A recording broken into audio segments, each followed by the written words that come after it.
여러분 안녕하십니까? 네, 하나님의 은혜가 가득한 귀한 말씀의 시간입니다. 우리 광릉내교회에서 또 조예진, 조예원, 또 차영순 집사님 이렇게 오셨습니다. 환영합니다. 네, 감사합니다. 익숙한 얼굴인 것 같기도 하고요. 제가 예전에 광릉내교회에서 전도사를 했었는데 혹시 저를 아시는지 모르겠습니다. 예. 오늘은 예수님의 기도라고 하는 주제로 말씀을 나누겠습니다.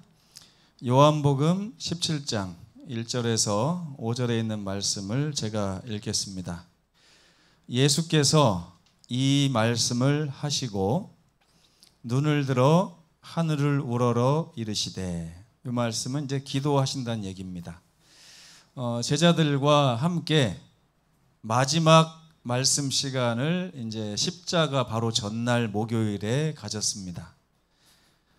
이 말씀을 여러 말씀을 하신 후에 예수님께서 제자들이 둘러싸 있는 그 장소에서 눈을 들어 하늘을 우러러 기도를 하기 시작하십니다.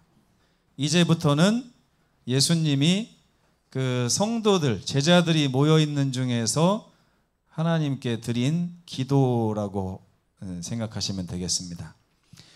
아버지여, 때가 이르렀사오니 아들을 영화롭게 하사 아들로 아버지를 영화롭게 하게 하옵소서.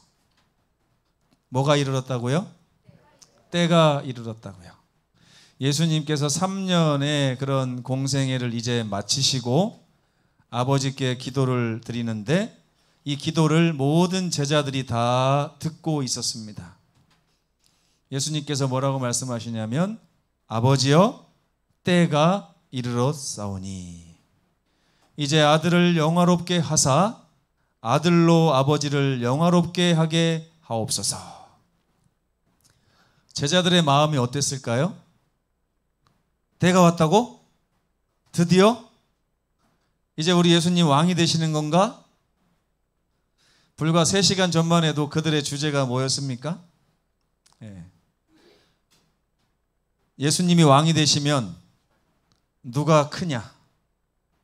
베드로가 크냐? 요한이 크냐? 안드레가 크냐? 빌립이 크냐? 도마가 크냐?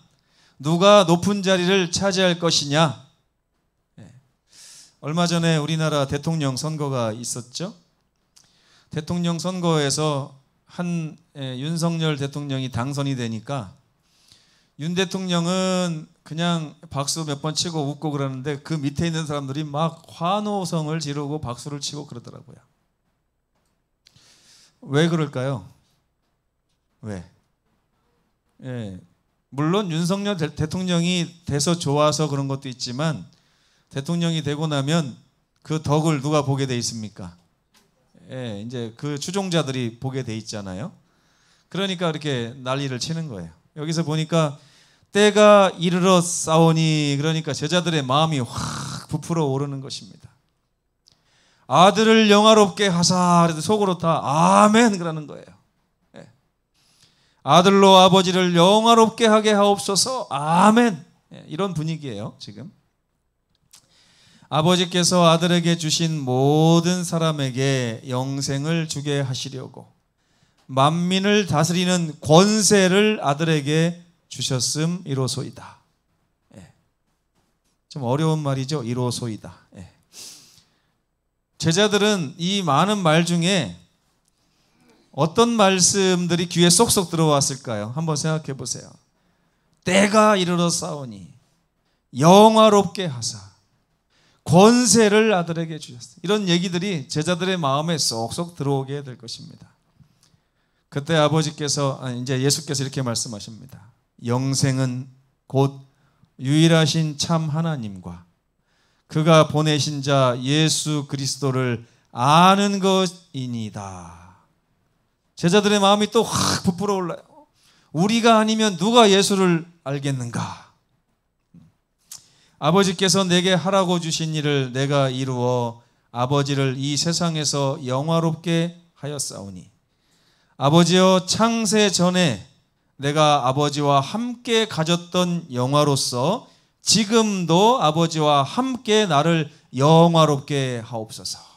이때까지만 해도 제자들의 마음이 예수님의 기도를 들으면서 아멘 아멘 할렐루야 막 이렇게 했을 것 같습니다. 일단 이런 배경 분위기를 좀 아신 후에 말씀을 좀 같이 나눠보겠습니다.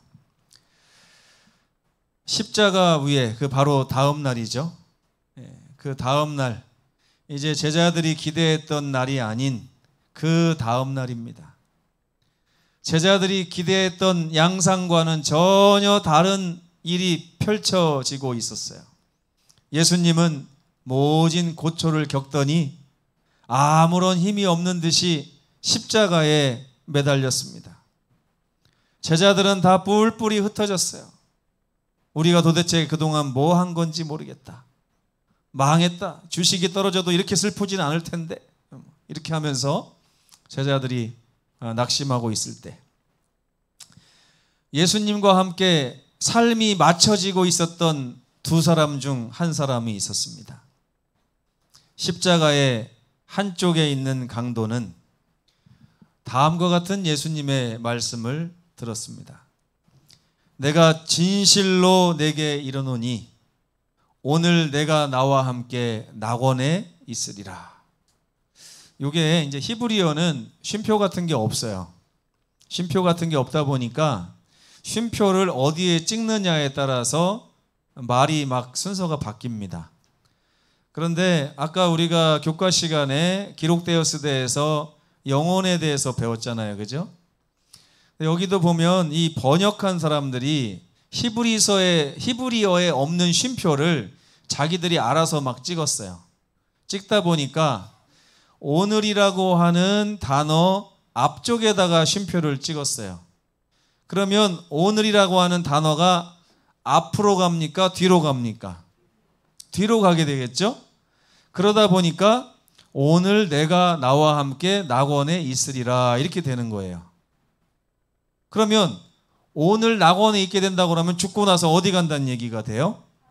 천당에 간다는 얘기가 돼요. 그래서 요 말씀 가지고 많은 분들이 봐라, 예수님이 오늘 이 강도가 천국에 있을 거라고 얘기했지 않느냐. 근데 사실은 히브리어는 쉼표가 없어요. 그래서 이 오늘이라고 하는 단어가 앞으로 붙을 수도 있는 거예요. 앞으로 붙으면 어떻게 됩니까? 내가 오늘 진실로 내게 이르노니 내가 나와 함께 낙원에 있게 될 것이다. 근데 이것도 맞고 저것도 맞아요. 히브리어로 이렇게 해석을 하면 이 말도 되고 저 말도 맞는데 문제는요, 그날 예수님이 말씀하신 그 오늘 예수님이 낙원에 계셨습니까? 안 계셨습니까? 안 계셨어요. 부활하시고 나서 마리아가 예수님의 옷을 만지려고 하니까 몸을 뭐라고 하셨습니까? 나를 만지지 마라. 내가 아직 아버지께 갔다 오지 못했다. 그러면 오늘 그날 그 강도가 낙원에 있다 그러면 예수님이 거짓말하신 것이 돼요. 그렇죠? 그러니까 이렇게도 해석할 수 있고 이렇게도 해석할 수 있다면 예수님이 거짓말 안 하시는 쪽으로 해석을 해야 될 거 아닙니까? 그렇죠? 그렇게 보니까 이 말씀은 지금 해석이 잘못되어 있어요. 그래서 이 말씀은 어떻게 읽으셔야 되냐면 오늘 내가 진실로 너에게 이르노니 이렇게 해서 오늘을 앞쪽으로 갖다 놔야 됩니다. 쉼표를 오늘 다음에 찍어야 되는 말씀이에요. 교과 시간에 이 말씀을 드리려다가 못 드려서 잠깐 말씀을 드렸습니다. 근데 중요한 건 그게 아닙니다.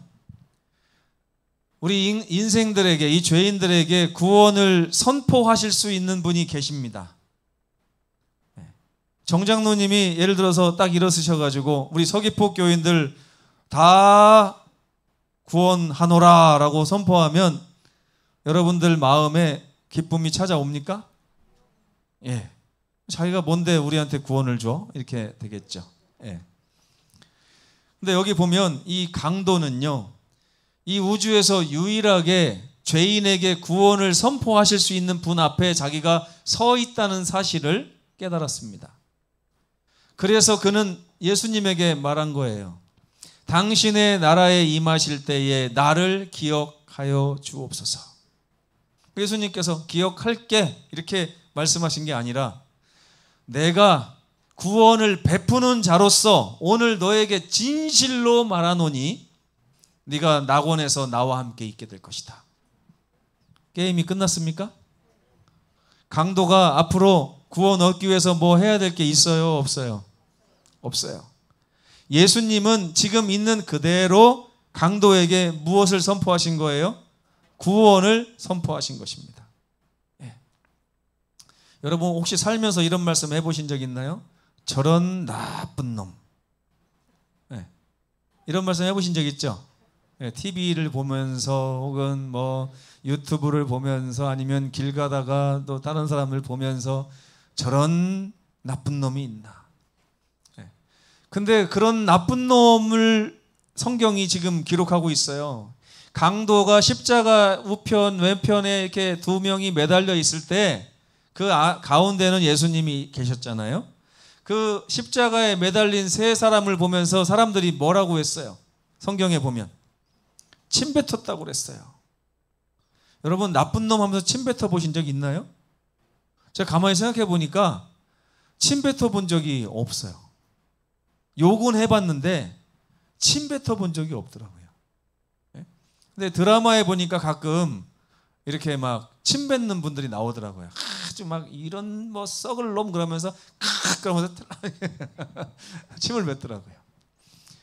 그 정도로 나쁜 그런 사람들에게 인간 같지도 않은 취급을 받고 이제 사형을 당하는 그 사람에게 예수께서 뭐라고 하시는 거예요? 네가 오늘 내가 너에게 말하는데 나와 함께 낙원에 있게 될 것이다. 제가 고민에 빠졌어요. 예수님, 이런 사람이 구원 얻는다면 세상에 구원 못 얻을 사람이 누가 있습니까? 그럼 이 세상 사람을 다 구원받는 겁니까, 예수님? 어때요, 여러분? 근데 중요한 사실은요.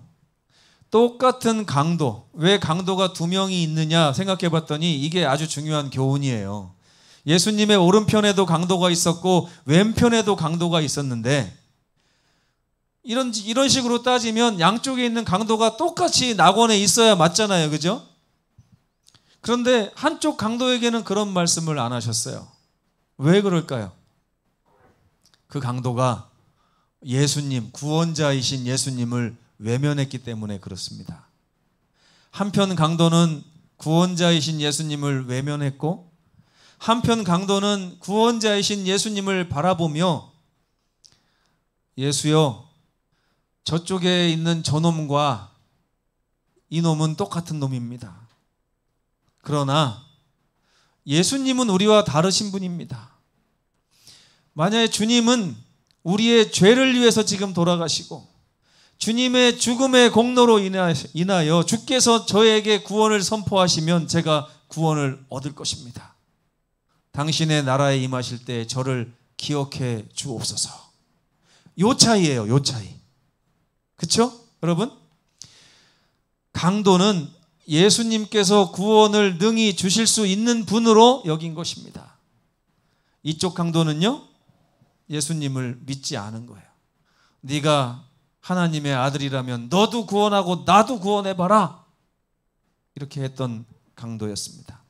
물론 처음엔 둘 다 그랬어요. 그러니까 어떤 분이 이렇게 얘기하더라고요. 이 한쪽 구원받은 강도는 이미 십자가에 매달리기 전에 회개를 했던 사람이다. 아니에요. 성경에 보면 두 행악자가 똑같이 말한 그 말이 있습니다. 뭐예요? 네가 하나님의 아들이라면 지금 너도 구원하고 나도 구원해봐라. 그러면 우리가 믿겠노라. 이렇게 하던 그 두 강도 중에 한 강도가 유심히 예수님을 바라본 거예요. 이 사람은 죄인이 아닌데. 그리고 그 후에 팻말을 본 거예요. 유대인의 왕, 우리들의 왕, 메시아구나. 하나님이 나를 위해서 대신 십자가에 죽게 만든 메시아가 이분이구나 하는 거 그걸 깨달은 시간이 불과 얼마 안 되는데 그 시간에 그는 예수님을 보면서 예수님의 얼굴이 진리라는 것, 그분의 심정이 진심이고 여전히 이 백성들을 바라보면서 긍휼의 마음을 가지고 지금 돌아가고 계시다는 사실을 그 강도가 본 겁니다. 가상칠언이라는 말이 있어요. 예수님이 십자가 위에서 한 7마디, 그렇죠? 그 마디를 다 들은 거예요. 이 강도가. 그걸 들으면서 예수님이 진리신 분이고 진짜 구원자구나 하는 것을 깨달은 것입니다. 이 강도는 그 자리에서 멸망이 아닌 구원이라고 하는 판결을 들었습니다. 그리고 이제 그는 마음이 편안해졌어요. 예수님으로부터 구원을 선포받은 나는 이제 내 문제는 모두 해결됐구나 하는 것을 믿고 즐거운 마음으로, 행복하고 감사한 마음으로 잠들게 된 것입니다. 목요일 저녁의 기도로 다시 돌아가 보겠습니다. 십자가가 있던 하루 전 예수님께서 그 제자들의 마음을 막 들뜨게 하시다가 갑자기 이런 말씀을 하십니다. 십자가 위에서는 가상칠언이 있잖아요. 목요일 저녁에도 7가지 예수님의 말씀이 있습니다. 6절, 요한복음 17장은 전부 다 예수님의 기도인데 이게 혼자 하신 기도가 아니고 백성들 앞에서 하나님께 드린 기도입니다. 이 기도를 보시면 예수님이 이런 말씀을 하십니다. 6절에 아버지, 이 사람들은 아버지의 말씀을 지켰습니다. 그들이 아멘 했을까요? 안 했을까요? 아멘 했을 것 같아요? 여러분, 예수님이 지금 이 자리에 오셔서 여기 서귀포교회 백성들은 아버지의 말씀을 다 지켰나이다 그러면 저는 양심의 가책이 올 것 같아요. 여러분 어떠십니까? 그래요, 안 그래요? 과연 내가 예수님의 아버지의 말씀을 잘 지키는 사람인가? 근데 예수님께서 이 제자들에게 저희는 아버지의 말씀을 다 지켰습니다. 이렇게 말씀하시는 거예요. 이제까지 할렐루야 아멘 하던 사람들이 갑자기 마음이 쪼그라들면서 이게 무슨 말이지? 이게 무슨 말이야? 두 번째 8절에 보니까 아버지께서 나를 보내셨음을 저희가 믿고 있습니다. 요거는 아멘 했을 것 같아요. 그리고 나서 또 뭐라고 합니까? 이 사람들은 아버지의 것입니다. 여기도 아멘 했을 것 같습니다. 내가 저희로 말미암아 영광을 받았습니다. 요건 어때요, 여러분? 요건 어때요? 아멘입니까? 전경순 집사님의 삶을 통해서 예수님이 영광을 받으셨습니까? 갑자기 어때요? 네. 지난 한 주일 동안 우리 윤숙자 집사님의 삶을 통해서 예수께서 영광을 받으셨습니까? 아문. 네. 아멘까지는 아니고, 그죠? 12절에 유다 외에는 모두 구원받았습니다. 구원을 선포하신 거예요. 또 14절에 보니까 저희는 세상에 속한 사람들이 아닙니다. 24절에 나 있는 곳에 저희도 함께 있게 하여 주옵소서. 이런 기도를 예수님께서 하셨습니다. 예수님은 어떤 분이라고요? 우리에게 구원을 선포하시는 분이십니다. 여러분 생각해 보세요. 갑자기 예수님이 부활하시고 나서 다락방에 제자들이 모여있을 때 호련히 예수님께서 딱 나타나시면서 너희에게 평강이 있으라 그러면서 성령을 받으라 이렇게 하셨단 말이에요. 지금 이 자리에 예수께서 오셔가지고 여기에 있는 모든 우리 제자들 중에 정원상 장로를 뺀 모두 구원 얻었느니라 이렇게 하면 어떨 것 같습니까? 네? 여러분 어떨 것 같아요? 정장로님한테는 좀 미안하긴 하지만 마음이 어떨 것 같습니까? 예? 근데 여러분 예수님께서 요한복음 17장에 목요일 저녁에 이렇게 제자들에 대해서 좋은 말씀만 하셨어요. 과연 제자들이 이 말을 들을 만한 그런 자격이 있었습니까? 없었습니까? 있었어요? 없었어요? 우리는 제자들에 관한 진실을 살펴볼 필요가 있습니다. 그들은 과연 그럴 만한 자격이 있었는가? 예수께서는 그들의 부족함을 혹시 모르시는 거 아닌가? 그들이 속으로 3시간 전만 해도 누가 크냐 하면서 서로 헐뜯고 싸웠던 것을 예수님이 혹시 귀가 먹으셔서 못 들으셨나? 예수께서는 여러 번 그들의 불신과 그들의 믿음의 결여에 대해서 책망을 하셨습니다. 그리고 실제로 하루도 되지 않아서 그들이요, 예수님의 능력을 믿지 못하고 예수님이 말씀하신 부활도 믿지 못하고 뿔뿔이 흩어지고 도망하고 어떤 자들은 예수님을 3번 부인하지 않나. 그렇죠? 근데도 불구하고 예수님께서 바로 전에 고별 설교하고 마지막 축도에서 뭐라고 하시냐면, 아버지, 저들은 아버지의 말씀을 지켰습니다. 아버지, 저들은 아버지께서 나를 보내셨음을 믿었습니다. 아버지, 저들은 아버지의 소유입니다. 저들은 세상에 속하지 않았습니다. 저들은 나와 함께 낙원에 있게 될 것입니다 라고 말씀하셨다는 거예요. 예수님이 거짓말하신 것입니까? 여기서 우리가 궁금한 게 하나 있습니다. 자, 제가 질문을 드려볼게요. 예수님이 목요일 저녁에 하신 이 설교, 이 기도가 현재형 기도일까요? 미래형 기도일까요? 네? 미래형 기도라고 생각하시는 분 손 들어보세요. 미래형. 아니다. 현재형 기도였다. 현재형. 그럼 나머지 분들은 손이 어디 가셨습니까? 네. 이거 잘 생각하셔야 돼요. 여기에서 우리가 정말 중요한 그 교훈이 있어요. 만약에 이 기도가 미래형이었다면 제자들이 지금은 부족하지만 예수님은 뭘 내다보신 거예요? 앞으로 그들이 회개하고 그들이 더 주님을 열심히 믿고 하나님의 말씀대로 살고 그렇게 될 것을 미리 내다보시고 미리 하신 말씀이 되는 것입니다. 미래형이면. 그렇죠? 그럼 현재형이면 뭘까요? 현재형이면 그들이 믿지 못하고 부족하고 예수님을 배반하고 열심히 교회도 안 다니고 헌금도 안 내고, 그렇죠? 말씀대로 살지 않고 그런 그들에게 예수께서 구원을 선포하신 것이 되는 것입니다. 네. 현재형 기도일까요? 미래형 기도일까요? 제가 유심히 살펴봤어요.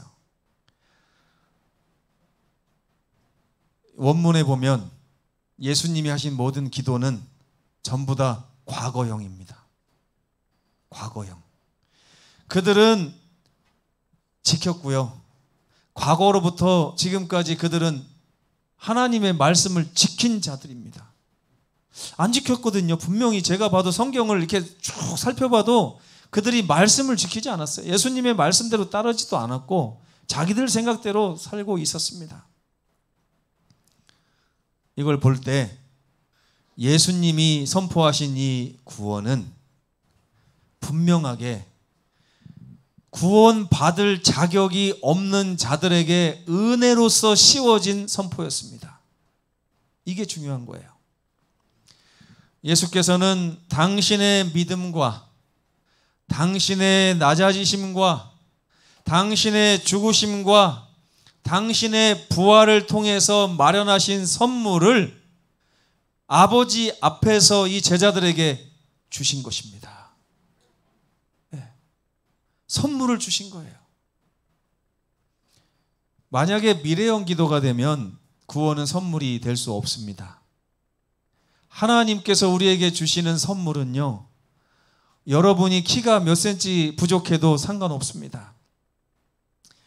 여러분이 지금 술에 쩔어서 이 자리에 앉아 계셔도 하나님이 구원을 선포하시는 구원은 철회되지 않습니다.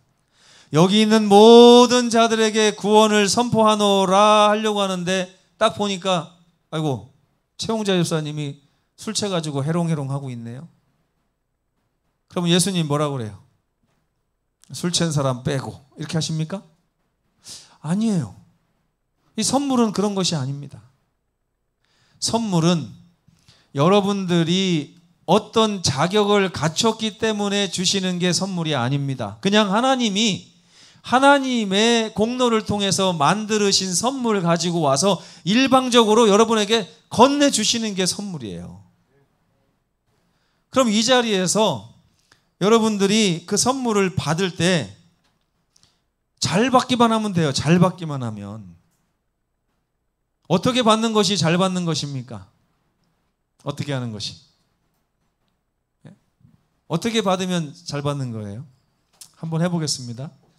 구원을 너희에게 베푸노라. 네. 별로 안 받고 싶으신 것 같아요.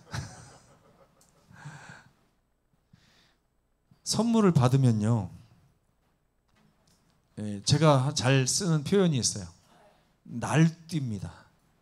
날뛰어요. 우리 아이들에게 제가 어렸을 때 선물을 많이 사줬어요. 저는 어렸을 때 선물이란 걸 거의 받아본 적이 없어가지고 우리 아이들이 꼭 태어났는데 김단우로 보이는 게 아니라 김신민 주니어로 보이더라고요. 이렇게. 그래서 제 행복은 어디로 가고 요 녀석이 행복한 것이 곧 내가 행복한 것이다. 이런 생각이 들었어요. 그래서 아이가 홈플러스 가서 장난감을 보고서 빤히 쳐다보면요, 마치 어린 시절에 제가 장난감을 보고 있는 것 같은 느낌을 받았어요. 그래서 그 장난감을 사줄까? 물어보면 아이 눈이 덩그래져요. 장난감을 사갖고 품에다 딱 안기면서 딱 주면 아이가 펄쩍펄쩍 뜁니다. 이야 신난다 하고 번쩍번쩍 뛰어요. 네. 근데 이 녀석이요, 갑자기 그 하나에 만족하는 것이 아니라 여기다 하나를 끼더니 또 잡고 또 잡고 또 잡고 이래요. 그래서 안 되겠다 싶어가지고 하나씩 뺏었어요. 그건 안 돼, 그건 안 돼. 뺏었더니 또 막 날뛰어요. 막 뛰면서 나 다 갖고 싶다는 거예요. 다 갖고 싶다는 거예요. 단우야, 너 이거 다 가지고 싶으면 하나도 안 사줄 거야. 이제 협박이 들어갑니다. 결국에 그날 단우는 장난감을 샀을까요? 못 샀을까요? 네, 못 사고 말았습니다. 네. 근데 이거는 성경적이 아니에요. 하나님은 우리가 원하는 것을 다 주고 싶어 하십니다. 네. 여러분, 아이들이 장난감 가게 가면 어떤지 아세요? 막 달려서 들어갑니다. 거기 있는 장난감이 다 내 것처럼 느껴지는 거예요.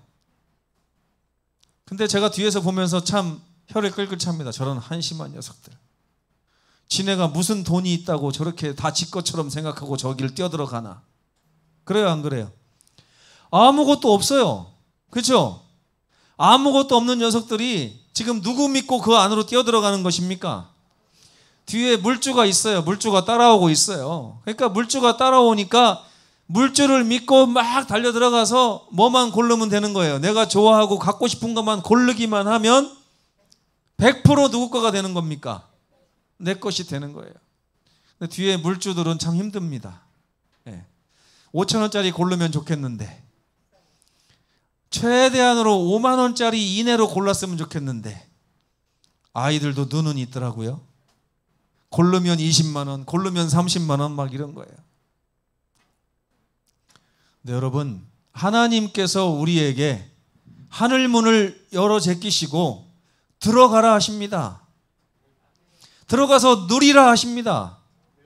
근데 주님께서 뒤에서 보면서 야, 2억 원짜리 이상 고르면 안 돼, 이렇게 하시는 분이 아니에요.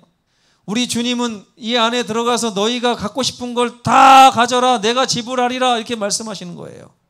그 말씀이 지금 목요일 저녁에 이 부족하고 아무것도 갖지 못한 제자들에게 기도로서 울려 퍼지고 있는 장면이 요한복음 17장입니다. 여러분, 이걸 잘 모르겠으면 오늘 저녁에 손자들 손을 이끌고 여기 토이저러스 가서 풀어놔 보세요. 아이들이 어떻게 하는지.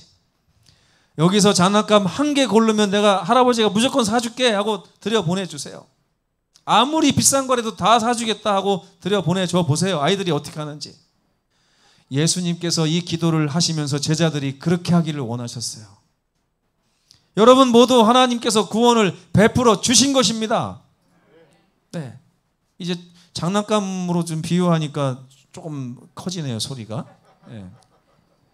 여러분도 어렸을 때 장난감을 좀 많이 그리워하신 것 같습니다. 예수님께서는 하나님께서 아들을 영화롭게 하심을 통해 아들이 다시 아버지를 영화롭게 할 수 있다고 말씀하셨는데, 아버지가 영화로워지고 아들이 영화로워지는 단 한 가지 방법이 뭔지 아세요? 구원받는 것입니다. 우리에게 구원을 선포하시고 우리가 그 구원을 받고 팔짝팔짝 뛰면서 아버지 감사합니다, 그리고서 이 모든 하나님이 베푸신 선물 다 내 겁니다라고 사는 것, 그것이 하나님이 영화롭게 되는 것이에요. 그것이 예수님이 영화롭게 되시는 것입니다. 예. 가끔 낚시를 가요. 낚시를 가서 우리 집사람이 이걸 좀 합니다. 그럼 제가 그날 저녁에 집에 오면서 하는 말이 있어요.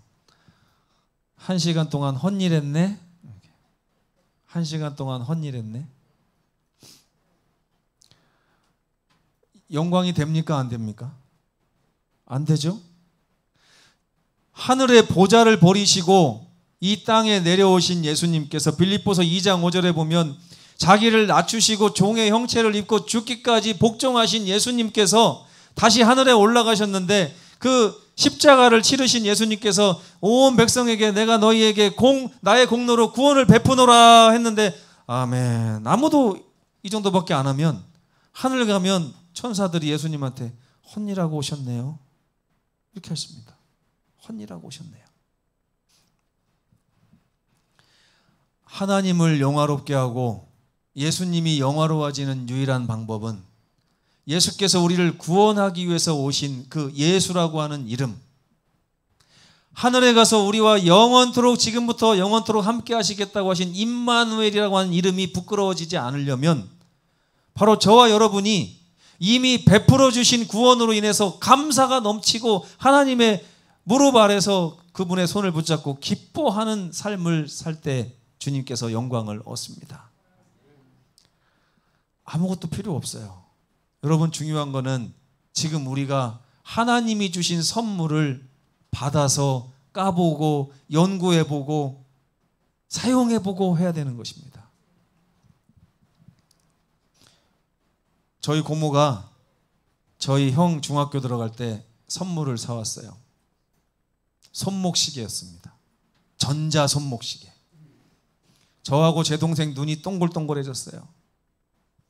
그러면서 저도 막 기쁘더라고요. 아, 나도 2년만 있으면 저걸 갖게 되겠구나.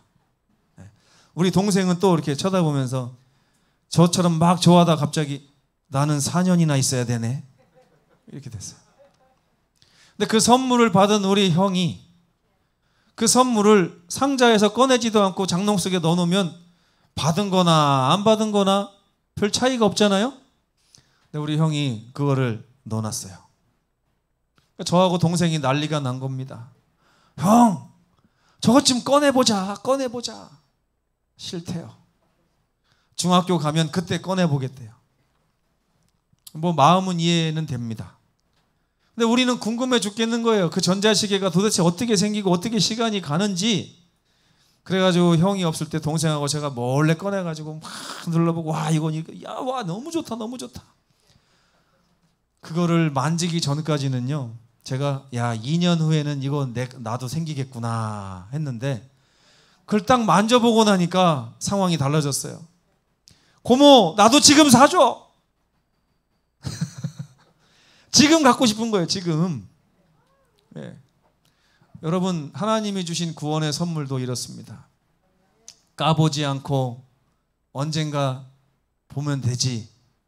그러면 10년 후에 20년 후에 받아도 된다고 생각이 들 거예요. 근데 이걸 까보고 그 안에 하나님이 주신 선물을 한 겹 한 겹 까보면 너무 좋아서 나만 가질 게 아니라 옆 사람도 나눠주고 싶고 나눠주고 싶고 나눠주고 싶고 계속 그렇게 되는 거예요. 저는요, 우리 한국 사람들이 약간 보수적이라 그러는데 아까 그 찬미하는 장면을 보면서 야, 이 사람들은 어쩜 저렇게 아름답게 신앙을 할까. 그냥 막 앞에서 누가 특창하는데 자기도 못 불러 마이크 들고 다 노래 부르고 기쁘고 행복하게 생명 강에 모이겠네. 예? 근데 그 영어 가사는요, 우리보다 훨씬 더 감동적이에요. 거기 뭐라고 써 있냐면 예스 그러는 거 있습니다. 생명 강에 모일까 했더니 예스 우리는 생명 강에 모일 거야. 막 이런 가사가 있어요. 우리 대한민국 찬미가 가사는 굉장히 그냥 시적으로 해놔가지고 감동이 덜합니다. 가끔 저는 영어 가사로 찬미 은혜를 받을 때가 많은데 하나님께서 우리에게 선물을 주시고 그 선물이 우리의 삶을 바꿀 때 우리 하나님과 예수님이 영광을 받고 영화스럽게 되십니다. 여러분이 그 선물을 까보지도 않고 무언지도 몰라가지고 여러분 구원 받았습니까? 아멘 이러고 있으면 하나님이 하신 모든 일이 헛일이 되는 거예요. 예수님의 기도의 목적은 무엇이었을까요? 요한복음 17장 20절 다 함께 읽겠습니다. 시작. 내가 비옵는 것은 이 사람들만 위함이 아니요. 잘 보세요. 예수님께서 우리 모두에게 구원을 값없이 선포하신 이유는 우리들만을 위해서가 아니요, 저희의 말을 인하여 나를 믿게 될 또 다른 자들을 위함이니. 아멘? 그렇습니다. 우리가 선물의 가치를 알고 선물을 느끼고 선물로 인해서 감격해야만 다른 사람들이 예수님을 또 믿을 수 있게 되는 것입니다. 믿음이란 예수께서 우리를 위해 행하신 일의 결과를 받아들이는 거예요. 네. 그리고 감사하는 것입니다. 이미 일어난 일이지 일어날 일을 가지고 말씀하시지 않았습니다. 그분께서 우리를 위해 행하신 일을 바라보라고 하는 말은 이미 우리에게 주신 구원의 선물을 하나씩 하나씩 까보라는 말이 되는 것입니다. 그럴 때 우리는 비로소 그분을 알게 되는 것입니다. 예수께서는 그것이 영생이라고 하셨어요. 영생은 곧 유일하신 참 하나님이 어떤 분이신지, 그가 보내신 자 예수 그리스도께서 어떤 분이신지를 아는 것이 영생이다. 예. 저희 삼촌이 위암으로 일찍 돌아가셨습니다. 큰아버지는 월남 가서 돌아가시고 작은 삼촌은 위암으로 돌아가셨는데 제가 우리 삼촌을 많이 경험해 보지 못했어요. 경험해 보지 못했는데 가끔 이제 서울에 있다가 집에 내려오면 저녁 때 교회를 가는데 교회 갔다 올 때 제가 이제 잠들면 우리 삼촌이 저를 업고 집까지 이렇게 오는 그 따뜻한 삼촌의 등은 지금도 기억이 납니다. 제가 우리 삼촌을 알고 있는 유일한 경험은 삼촌의 따뜻한 등이었어요.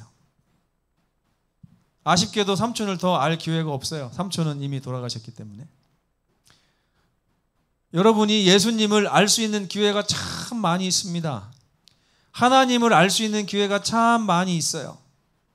근데 단 하나라도 하나님과 예수님과의 경험 가운데 따뜻한 기억이 있다면 그것이 바로 여러분이 예수님을 아는 것이고 영생의 시작이라고 하는 것입니다. 여러분과 함께 하시는 우리 주님은 어떤 분이십니까? 저는 오늘 예수님께서 십자가를 통해서 베푸신 이 값없는 구원, 그 구원을, 그 선물을 여러분이 받아보고 그 선물을 통해서 예수님을 경험해 보기를 간절히 원합니다.